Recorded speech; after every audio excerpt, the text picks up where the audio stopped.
telah berfirman, inna nafsa la'ammaratun bisu. Sesungguhnya hawa nafsu itu akan menyuruh manusia bisu untuk melakukan keburukan. Jadi yang ada dalam benak hati kita, ada khawatir gerakan-gerakan hati untuk melakukan keburukan, itu semua dorongan dari hawa nafsu. Bukan perang antara bisikan malaikat dan bisikan nafsu yang dikendarai oleh setan. Jadi setan itu di mana kan? Ya, kendaraannya adalah salah satunya adalah hawa nafsu. Disetir oleh setan bagaimana supaya nafsu kita bukan nafsu yang mutmainnah. Nafsu yang mutmainnah itu nafsu yang mana? Nafsu kemauan yang ada dalam dorongan hati kita untuk melakukan kebaikan-kebaikan. Jadi kita melakukan kebaikan itu dari nafsu juga, cuma nafsunya bukan nafsu amarah, ya. Bukan nafsu amarah, bukan nafsu lawamah, tapi nafsu kebaikan. Kalau nafsu amarah adalah nafsu yang selalu menjerumuskan kita untuk melakukan kejahatan, melakukan dosa, ya. Menyimpang daripada ajaran-ajaran Allah, menyimpang daripada perintah Allah, tidak mau melakukan perintah Allah. Nah itu adalah nafsu juga, cuman didorong oleh hawa nafsu. Disebut dengan nafsu lawamah, nafsu yang dicela oleh Allah, dicacat oleh Allah, dibenci oleh Allah. Makanya nafsu ini jangan dibunuh. Kalau nafsu dibunuh, maka persis seperti malaikat. Malaikat itu tidak ada kemampuan apa-apa kecuali satu saja tunduk kepada perintah. Makanya malaikat ketika begitu diciptakan, malaikat disuruh sujud. Ketika malaikat diperintahkan oleh Allah untuk mengatur rezeki terus, tidak ada alternatif malaikat kecuali satu taat kepada Allah. Nah, maka manusia itu sangat komplit. Di satu sisi diberikan oleh Allah akal untuk memilih mana yang benar, yang salah, yang baik, yang tidak, yang diperintah, yang dilarang. Kemudian dipengaruhi perang yang namanya perang hawa nafsu. Maka mana yang paling dominan kita ikuti? Apakah ajakan malaikat atau ajakan hawa nafsu kita? Maka terus tidak pernah berhenti untuk berperang. Makanya Allah katakan inna nafsa la'amaratun bisu. Sesungguhnya hawa nafsu itu akan selalu mengajak kita untuk melakukan keburukan. Itu nafsu kafir. Kemudian nafsu lawamah, ya. Wala uqsimu bi nafsi lawamah. Nafsu lawamah itu adalah nafsu musatul mukmin, nafsu perbuatan jeleknya orang-orang mukmin. Kalau nafsu yang disebut dengan la'amaratun bisu adalah nafsu orang kafir. Nafsu orang kafir itu tidak ada kebaikan, pasti akan keburukan. Tapi kalau nafsu orang mukmin itu disebut dengan nafsu lawamah, nafsu yang dibenci oleh Allah, nafsu yang tidak diridhoi Allah Subhanahu wa taala, yaitu usatul mukminin. Jadi orang-orang mukmin yang melakukan dosa, maka dosa itu didorong oleh hawa nafsu. Jadi tidak ada lagi dorongan kecuali dorongan hawa nafsu. Kemudian ada nafsu mulhimah, ya. Nafsu mulhimah itu wa nafsu wa masawaha fa'alhamaha fujuraha wa taqwaha. Jadi nafsu mulhimah itu adalah umumnya nafsu orang mukmin, ya. Dengan nafsu mulhimah itu bisa jadi orang mukmin melakukan kebaikan atau orang mukmin melakukan keburukan. Itu mulhimah. Yang diilhami oleh siapa? Diilhami oleh para malaikat. Jadi malaikat itu berikan mungkin disebut mulhim para malaikat yang mengajak kalau dalam kebaikan, ya, kalau dalam kebaikan itu adalah nafsu yang disebut dengan nafsu iman, ya, kalau ajakannya dalam keburukan berarti itu adalah nafsu lawamah. Nah itu terus seimbang kan iman dengan lawan.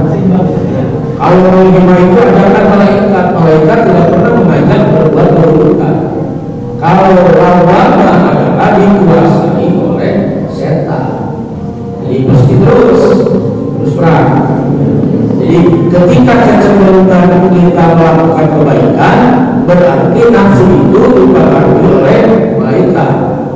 Tapi ketika kita cenderung melakukan keburukan, maka nafsu itu dikendarai oleh setan. Jadi terus.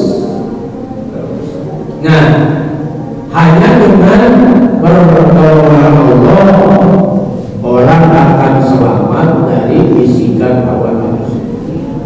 Hanya dengan pertolongan Allah orang akan selamat dari hawa nafsu. Makanya orang-orang yang selamat, ya, yang selamat daripada bisikan nafsu lawamah, nafsu ammarah, ya, orang-orang yang selamat maka akan memperoleh nafsu mutmainnah. Nah, jadi orang-orang yang selamat dari nafsu lawamah, nafsu yang dimurkai oleh Allah, selamat daripada nafsu yang selalu merintah kita untuk berbuat keburukan. Nah, orang yang selamat itu maka orang akan mendapatkan yang disebut dengan nafsu mutmainnah, nafsu yang membawa ketenangan.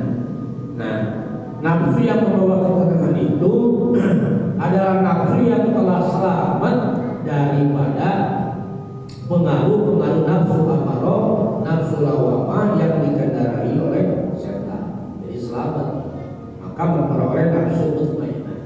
Kalau orang-orang yang punya nafsu mutmainnah, itu berarti gambaran orang-orang yang selamat, yang dikatakan oleh Allah Subhanahu wa taala, ya ayyuhan nafsul mutmainnah irji'i ila rabbiki radiyatan mardiyah.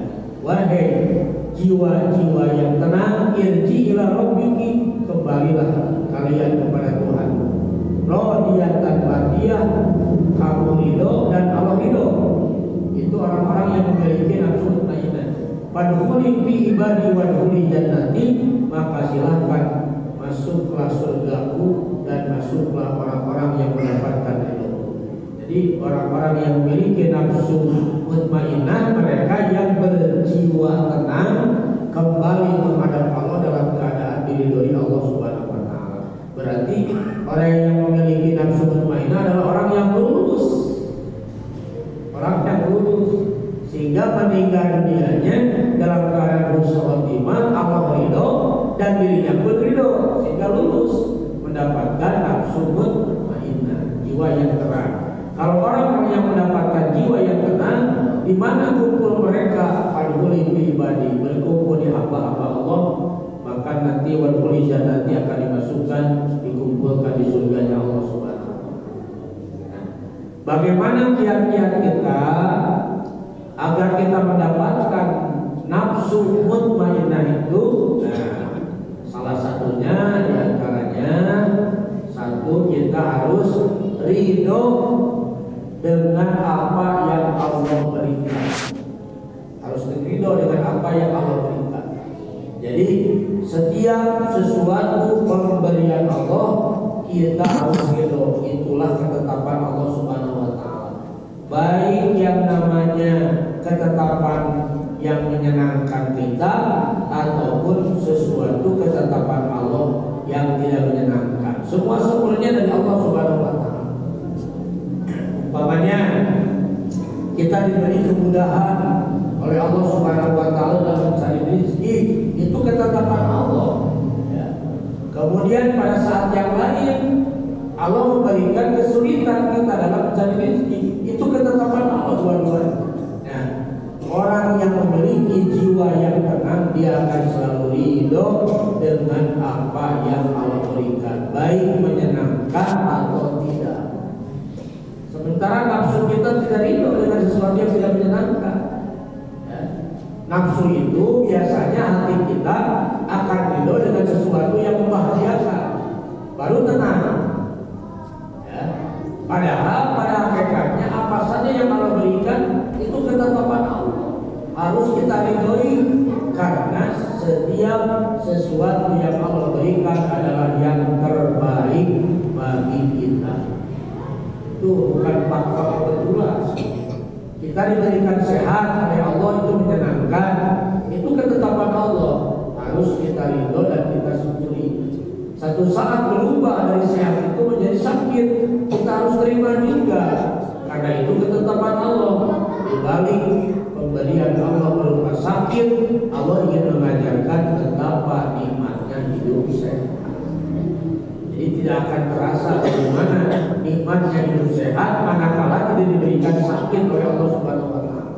Jadi setiap sesuatu pun adalah yang terbaik dari Allah Subhanahu wa Ta'ala. Tinggal kita menerima. Satu. Kemudian orang yang akan mendapatkan jiwa yang tenang atau nafsu mutmainnah adalah mereka yang senantiasa selalu bersyukur kepada Allah Subhanahu wa Ta'ala. Jadi tidak mungkin seseorang akan memiliki nafsu mutmainnah, jiwa yang tenang, manakala tidak bersyukur dengan apa yang Allah berikan. Kita bisa ambil gambaran seseorang yang diberikan kehidupan oleh Allah Subhanahu wa Ta'ala, sementara dia tidak bersyukuri nikmat dari Allah, maka tidak akan pernah tenang hidupnya, selalu gelisah dan tidak pernah puas dengan apa yang Allah berikan. Jadi kalau orang tidak bersyukur, ya, maka hidupnya tidak akan pernah tenang. Dia selalu berpikir bagaimana supaya hidup puas, bagaimana supaya hidup sukses, bagaimana supaya hidup segalanya miliknya. Bahkan kadang-kadang mengharapkan berbagai macam cara. Kenapa bisa seperti itu? Karena yang mempengaruhinya bukan jiwa yang akan mendatangkan ketenangan, tapi nafsu lawamah, nafsu amarah yang terus menjerumuskan dia kepada jurang-jurang keburukan. Yang penting dunianya sukses. Itu jiwa. Bagaimana seseorang mendapatkan jiwa yang tenang manakala dia tidak bersyukur dengan apa yang Allah berikan? Padahal semua pun adalah salah satu bentuk kasih sayang Allah. Jadi kasih sayang Allah itu bukan yang enak-enak saja. Yang tidak menyenangkan pun adalah kasih sayang Allah. Semua itu adalah ujian dari Allah Subhanahu wa Ta'ala. Wa nabluukum bisyarri wal khairi fitnah. Kami akan uji, kata Allah, kalian dengan bisyarri, sesuatu yang tidak menyenangkan, wal khairi, dan sesuatu yang menyenangkan, fitnatan, sebagai ujian dari Allah Subhanahu wa Ta'ala.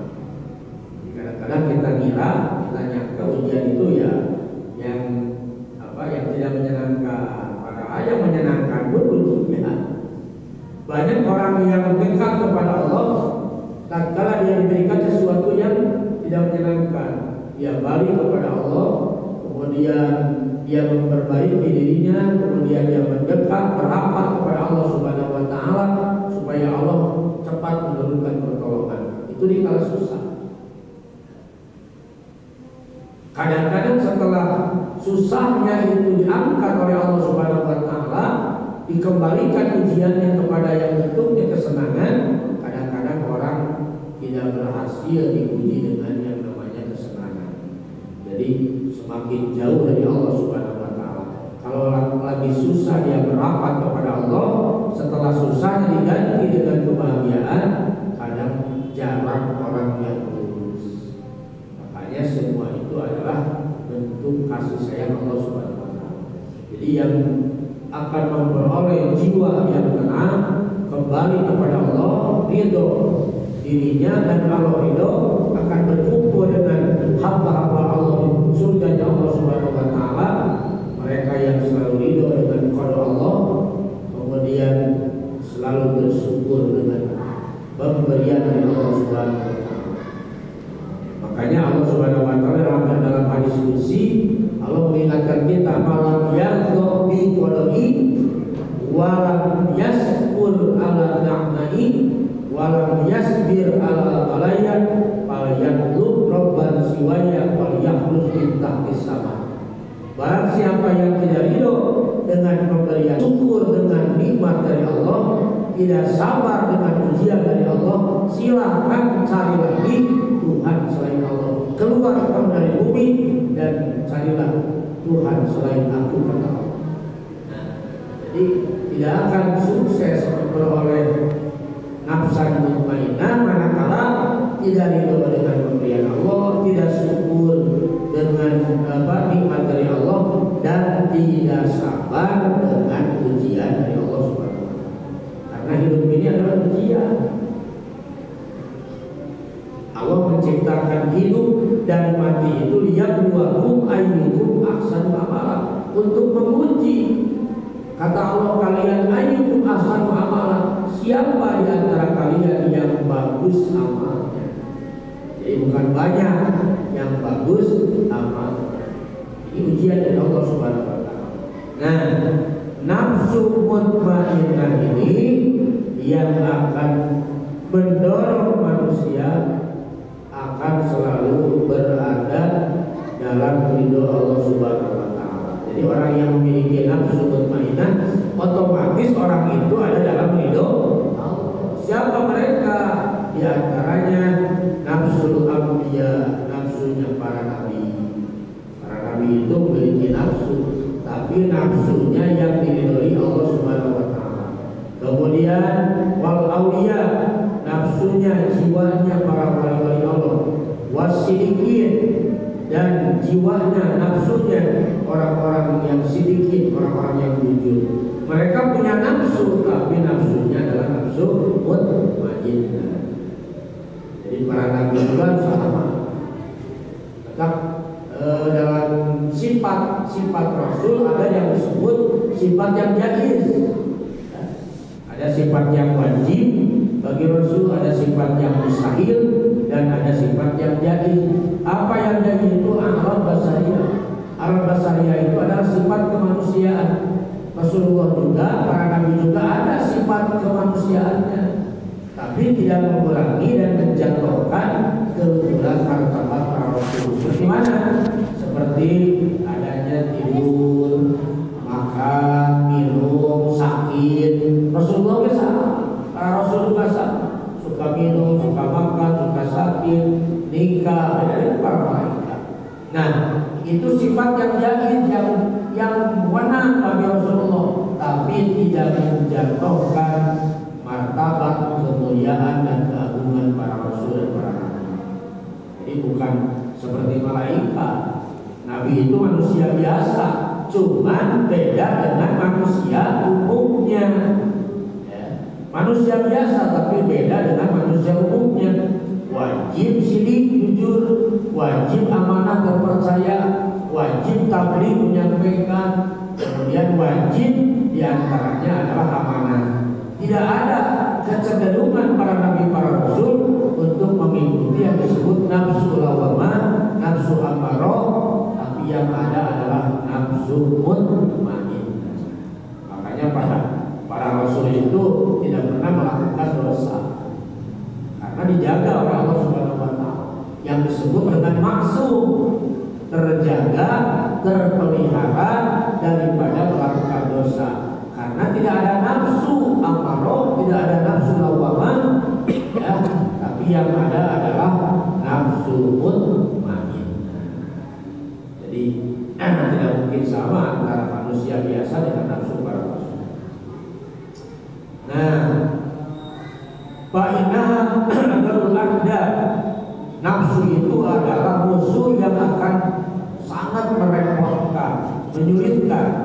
Wa barakuha ashabul bala, bahkan akibatnya juga adalah akibat yang sangat bahaya. Ya. Wa ilaj wa asarul asya, melawannya juga adalah perlawanan yang sangat sulit. Bahkan obatnya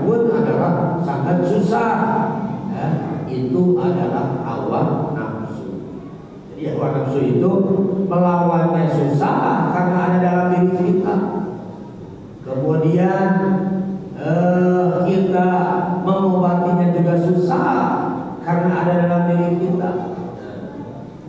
Akibatnya juga akan lebih parah daripada kita melawan orang kafir. Orang kafir itu jelas musuh kita di depan, tapi musuh yang ada dalam diri kita yang namanya hawa nafsu, perangnya tidak kelihatan, tapi bahaya perangnya lebih besar karena bisa mencelakakan orang itu jauh daripada ridho Allah, akan mendapatkan murka Allah Subhanahu wa taala. Contohnya seseorang yang mengikuti nafsu amarah, nafsu yang selalu memerintahkan untuk berbuat jahat. Seseorang muslim, seseorang bisa saling bunuh ya, karena mengikuti nafsu amarah ya. Sehingga akalnya itu akan tertutup. Seseorang yang telah mengikuti nafsu amarah maka akan menutup akalnya. Orang yang sudah dibisiki oleh hawa nafsunya, dikendali oleh setan, dia akan tidak pernah memikirkan akibat yang akan terjadi. Misalnya orang akan senang membunuh orang lain tanpa dipikirkan akibatnya, akan bisa merampok orang lain, akan bisa memfitnah orang lain tanpa dipikirkan akibatnya. Padahal itu hanya dorongan daripada hawa nafsu yang akan menjerumuskan kepada jurang-jurang kesesatan, jurang-jurang keburukan. Nah, itu yang keempat, godaan-godaan tantangan ibadah kita itu adalah hawa nafsu. Wa inama dari kali ini, kenapa hawa nafsu itu merupakan tantangan halangan ibadah yang sangat luar biasa bahayanya? Alasannya ada dua. Yang pertama, annaha aduwwun min dakhil, karena hawa nafsu itu adalah musuh yang datangnya dari dalam diri kita. Musuh dalam selimut, dikatakan musuh dalam selimut, musuh yang adanya di dalam diri, bukan di luar. Tuh, makanya disebut ada musuh yang paling membahayakan, musuh yang melawannya sangat sulit. Makanya pantas Rasul mengatakan jihad yang paling besar, karena memang musuhnya ada dalam diri kita. Jadi sangat berat melawannya juga, disesuaikan dengan nafsu yang akan menjerumuskan kita kepada jurang-jurang melakukan kejahatan. Itu yang disebut dengan nafsu amarah. Nafsu amarah itu berarti aduwwun min dakhil, jadi musuh yang ada dalam diri kita. Beda dengan musuh yang lain. Pokoknya kita punya musuh jelas di luar diri. Orang kafir musuh kita, pokoknya karena kita jihad membela agama, jelas musuhnya ada di luar diri kita. Kalau nafsu ada dalam diri, makanya bahayanya lebih besar daripada musuh yang ada di luar. Wa masu'in kana min dakhil bait azatil hayla bihi wa adu qadrar. Nah, seperti umpamanya begal yang akan merampas harta kita, jelas bahwa begal itu bukan ada dalam diri kita, dari luar. Jadi melawannya jelas ada di depan mata kita. Tapi kalau yang akan membegal iman dan keyakinan kita yang ada dalam diri, dari mana musuhnya? Musuhnya ada dalam diri kita yang dikendarai oleh setan, nafsu sebagai kendaraannya. Makanya beda. Kalau kehilangan barang, ya, karena di luar akan sangat merasa bahwa orang itu kehilangan. Tapi kalau kehilangan iman yang ada dalam diri kita, kehilangan semangat ibadah dalam diri kita, kadang orang tidak tahu dan kita lebih tahu. Ya. Orang yang kehilangan semangat ibadah, ya, kehilangan semangat untuk melakukan taat, maka tidak akan pernah kehilangan sesuatu yang di luar diri. Orang lain tahu kita akan bisa ribut kepada orang lain, tapi kalau kehilangan sesuatu yang ada dalam diri kita hanya kita yang tahu. Orang kehilangan iman, bedanya kehilangan ayam. Kalau ayam hilang, kita tanyakan ke tetangga, ya, maka dicari-cari. Kalau hilang imannya, yang tahu hanya kita saja. Hilang semangat ibadah, yang tahu hanya kita saja. Hilang kehusuan beribadah, yang tahu hanya kita dengan Allah. Tidak akan pernah ada orang yang tahu. Karena itu merupakan amalan qalbu kita yang bahayanya lebih besar. Jadi penyakit lahir selesainya sampai mati, selesai, tidak akan sakit lagi. Tapi kalau yang namanya penyakit batin, penyakit hati, itu tidak akan pernah selesai sampai akhirat. Itu lebih bahaya. Ya. Kalau penyakit lahir mah mati selesai, tidak akan sakit terus, selesailah, sembuh. Tapi kalau penyakit hati itu akan memanjang sampai akhirat. Yang namanya kufur, yang namanya munafik, yang namanya riya, yang namanya ujub, yang namanya sum'ah, yang namanya penyakit-penyakit hati yang lain, itu akan panjang sampai akhirat pertanggungjawaban. Nah, maka nafsu inilah yang selalu menggoda manusia untuk meninggalkan ibadah kepada Allah dan melakukan keburukan-keburukan yang dikendarai oleh setan, sebagai kendaraannya adalah hawa nafsu.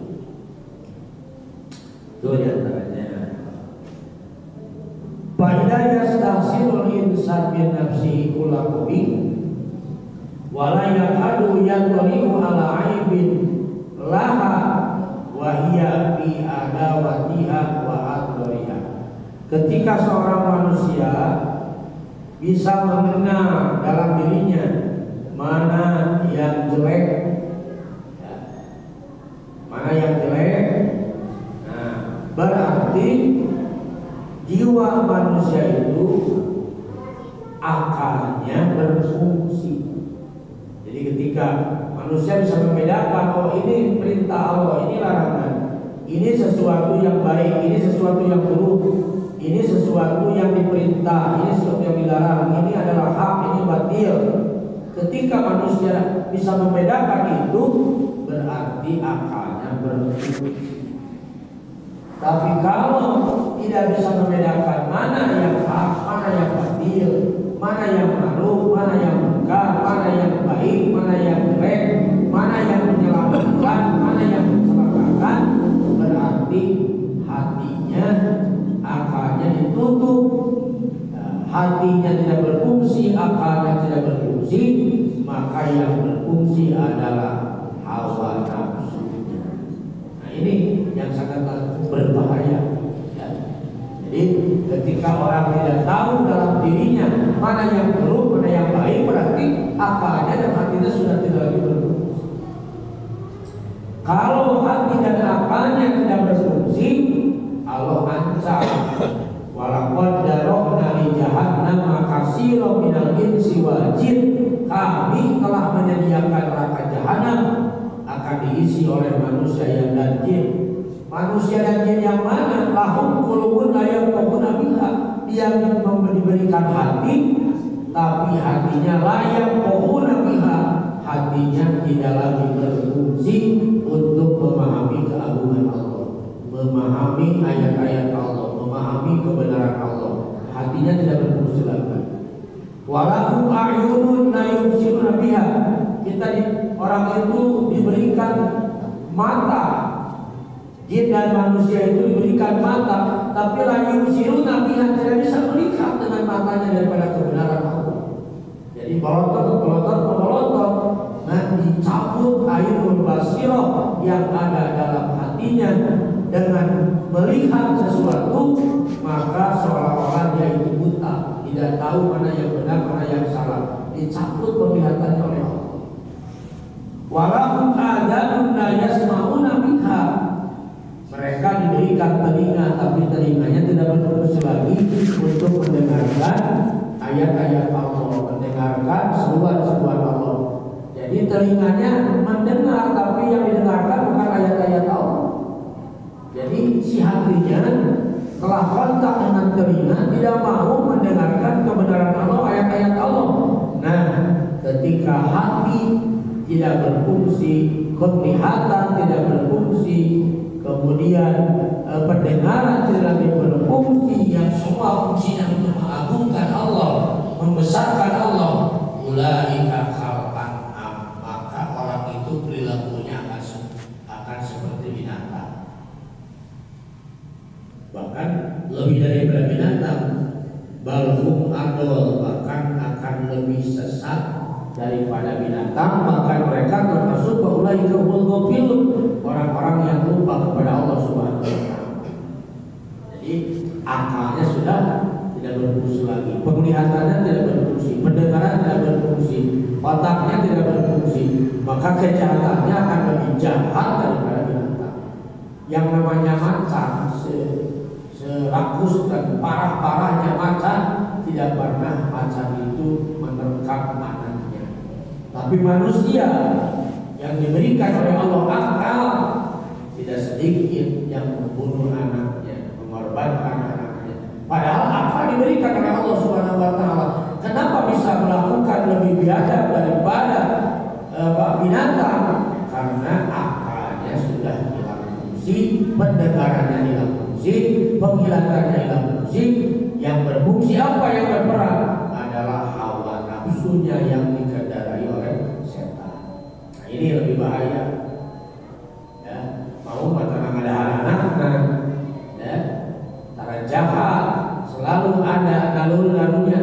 Rasa itu, rasa si serigala itu betul-betul merasa bahwa ada kasih sayang kepada anaknya.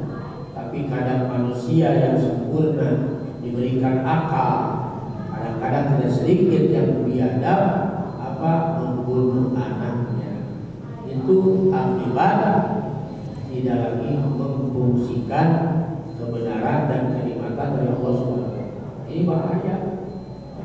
Jadi kenapa kok orang tua tega membunuh anak, atau anak bisa tega membunuh orang tua, atau muslim tega membunuh orang muslim, tetangga bisa saling membunuh, saudara bisa saling berantem. Kenapa bisa seperti itu? Semua itu adalah dorongan hawa nafsu yang dikendarai oleh setan. Kalau bukan dorongan hawa nafsu tidak mungkin. Makanya di sini pentingnya kita menjaga, memelihara nafsu kita, jangan dipengaruhi oleh yang disebut dengan nafsu lawamah, nafsu ammarah. Tapi harus dipelihara, dijaga, harus memiliki nafsu mutmainnah, nafsu yang tenang. Itu alasan utama. Jadi ketika qalbu seseorang itu tahu bahwa inilah yang buruk, nah kemudian dia sadar dengan keaiban dirinya, kekurangan dirinya, maka orang itu berarti hatinya berfungsi. Tapi kalau seseorang manusia tidak lagi tahu bahwa inilah yang jelek, inilah yang buruk, kemudian dia tidak sadar dengan kekurangan-kekurangan dirinya, maka hatinya dikuasai oleh yang namanya hawa nafsu yang dikendari oleh setan. Jadi tidak akan sadar. Kenapa seseorang berdosa tidak mau bertobat kepada Allah? Kenapa tidak mau bertobat? Dia terus dan terus melakukan dosa dan kejahatan. Kenapa sedikit pun hatinya tidak mau bertobat? Karena nafsunya itu menutup pintu hatinya dan akal pikirannya, sehingga tidak merasa perlu dengan tobat itu. Ditutup pintu hatinya sehingga tidak bisa menerima yang namanya kebenaran dari Allah SWT. Ini sangat bahaya. Makanya dalam Al-Quran itu Allah akan menghinakan dan mendapatkan kehinaan manakala orang itu tidak mampu membina hubungan baik dengan Allah dan tidak mampu membangun hubungan baik dengan semua manusia. Libat alaihi mendillatu ainama suqifu illa bihaqqi minallah wa haqqi minan nas. Akan ditimpakan kehinaan dan penghinaan dari Allah Subhanahu wa taala di mana saja kalian berada, kata Allah, kecuali orang yang mampu membangun hubungan baik dengan Allah dengan ibadah makhluk, ibadah ritual, dan juga mampu membangun hubungan baik dengan sesama manusia dengan ibadah wajibah. Nah, sampai Allah akan hinakan, sampai akan Allah hinakan dirinya jauh daripada rahmat dan ridha Allah manakala tidak mampu membangun hubungan baik dengan Allah dan hubungan baik dengan sesama manusia. Biasanya karena akibat daripada dorongan hawa nafsu. Kenapa seorang kakak tidak mau minta maaf pada adiknya? Kenapa seorang orang tua tidak mau meminta maaf pada anaknya? Kenapa seorang alim tidak mau minta maaf kepada muridnya? Itu semua karena nafsu. Karena nafsu. Andai saja nafsunya tidak berperan, ya, maka siapapun yang minta maaf lebih awal itu adalah orang yang terbaik, orang yang termulia. Kenapa dia gengsi meminta maaf? Karena dorongan hawa nafsu yang dikendarai oleh setan, dan muncullah yang disebut dengan al-kibru, kesombongan. Saya terhina kalau mau minta maaf pada anak. Saya akan terhina kalau minta maaf pada adik. Saya akan terhina kalau minta maaf pada orang yang lebih rendah daripada saya. Itu semua adalah pengaruh-pengaruh hawa nafsu kita. Padahal orang yang pertama minta maaf dan orang yang memaafkan, itulah adalah orang yang termulia, yang baik di sisi Allah Subhanahu wa taala. Nah, itu diantara Papa awasaka mahlukihu bi fadihatin wa halakin wa huwa la yasqul illa ayyah padallahu ta'ala badi wa yaminahu alaiha birumati. Orang yang sudah dikuasai oleh nafsu, maka nafsu itu akan menghilangkan kesadaran diri akan adanya kecelakaan dan kerugian, sedangkan dirinya tidak sadar, sedangkan dirinya tidak merasa, kecuali orang-orang yang dijaga dan dipelihara oleh Allah Subhanahu wa taala. Jadi kalau orang sudah dikuasai oleh nafsu, ya, kesalahan juga akan dipertahankan. Dia salah, tapi akan mati-matian membela kesalahan dan tidak akan merasa salah. Karena apa? Karena nafsunya itu. Kadang-kadang dikasih nasihat juga tidak mau menerima. Kadang-kadang kebenaran pun dianggap salah. Karena apa? Nafsu. Tapi kalau akal yang berfungsi, akal itu akan memilah, oh ini yang benar, oh ini yang salah. Kalau nafsu yang berfungsi, kebenaran pun tidak akan diterima, apalagi yang namanya kesalahan. Kebenaran, orang yang berbuat benar juga disalahkan, apalagi orang berbuat salah. Kenapa? Karena yang menilainya bukan akal tapi hawa nafsu. Makanya jangan kaget, jangan heran ketika orang dikasih nasihat dia itu salah, dia akan marah habis-habisan. Apa dorongan marah itu? Karena didorong oleh hawa nafsu, tidak mau menerima kebenaran yang Allah SWT. Nah ini bahaya. Jadi lebih bahaya daripada pengaruh makhluk, pengaruh dunia, ya, hawa nafsu itu daripada pengaruh setan. Nafsu itu karena ada dalam diri kita, dan juga pernah melawan hawa nafsu itu tidak akan pernah berhenti kecuali kita telah mati meninggalnya. Nah ini salah satu tantangan ujian kita. Kenapa ketika ada panggilan adzan kita berat untuk ke masjid? Kenapa ketika ada panggilan pengajian kita berat melangkahkan kaki kita? Karena nafsu itu, nafsu yang menghalang-halangi kita sehingga kita tidak mau berangkat untuk ibadah. Ini nafsu. Sampai itu kancing pergi berinjak. Padahal itu nafsu sebenarnya. Nafsu yang menghalang-halangi kita untuk beribadah.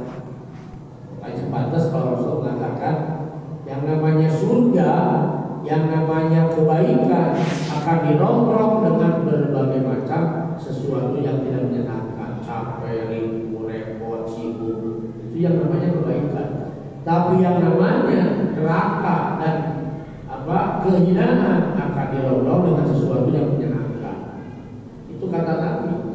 Jadi pasti akan banyak tantangan, banyak halangan ketika kita melakukan kebaikan. Jadi tidak akan tinggal diam. Allah akan menguji orang itu apakah benar imannya atau tidak. Maka Allah akan menguji dengan berbagai macam masalah. Uji terus. Ya, kalau berhasil berarti kita lulus dari godaan nafsu yang menghalangi kita untuk beribadah kepada Allah Subhanahu wa taala. Kemudian bagaimana seseorang melakukan maksiat? Nah, fa'awalul maksiati lillahi ta'ala kana iblis wa kana sababu ba'da qada as-sabiqi hawa nafsi bi kibriya wa asiyah. Kenapa iblis itu bisa dilaknat oleh Allah Subhanahu wa taala? Iblis itu sampai melakukan maksiat kepada Allah. Sebabnya apa iblis itu? Karena iblis mengikuti hawa nafsunya, merasa lebih baik daripada Adam, lebih mulia daripada Adam.